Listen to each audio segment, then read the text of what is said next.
Nonminimalists.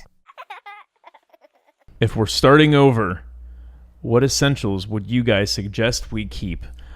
I would suggest keeping what is most essential for you. Yeah, it includes a blender. And, right, a broken waffle iron, a photo album of your trip to Hawaii. Yes. And that's it, really. Oh, man, no, there's... I can tell you, so for me, if I got rid of everything, what would I... Yeah, this is probably a better way for me to look at this question. If I were to get rid of everything, what things would I know I would want to keep for me? Mm-hmm. And it might be different for you because you might want to go do the RV thing or whatever. Sure. And so for me, it's a bed, mattress. Like those things totally make sense for me to have. Bed sheets. I'm not going to get rid of all of my black T-shirts, nor am I going to get rid of my black jeans that I'm wearing. I have 2 pairs of black jeans. I have a dozen black T-shirts or so. And underwear, there are essentials that are essential to me. Yes. But then I'm also going to ask myself, so Ryan and I have this, what we call the no junk rule. It's in the Minimalist Rule Book. You can download it at theminimalists.com/rulebook. It's a free download. And if you download that, you'll find the no junk rule. Everything you own can fit in one of 3 piles: essential, non-essential, junk. Now, I would keep anything that is truly essential to me because I don't want to deprive myself. And then I would temporarily deprive myself of all of those non-essentials. Yeah. To really determine, do they add value to my life? It turns out that bread maker I thought was going to add value. Wait a minute, I don't eat bread.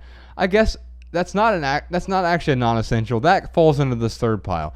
It is a piece of junk. And so anything that's in that junk pile, I'm going to get rid of. Now, the true test is by temporarily depriving myself of these non-essentials and maybe even of a few essentials for a short period of time, I can recast these things and realize, oh, many of the things I told myself, I created this narrative in my head. I need this thing in order to be happy, to be fulfilled, to be complete, to be me. I'm clinging to it, but it's actually junk. I'm not getting the value from it. In fact, it's bringing me misery. And so I'm going to get rid of some of that misery if I let go of the item and also simultaneously let go of the attachment to the item. Yeah. So, Julie, you've got to get clear on what's essential, what's non-essential, what is junk. I'll tell you what, I started over and got rid of everything and figured out what was essential.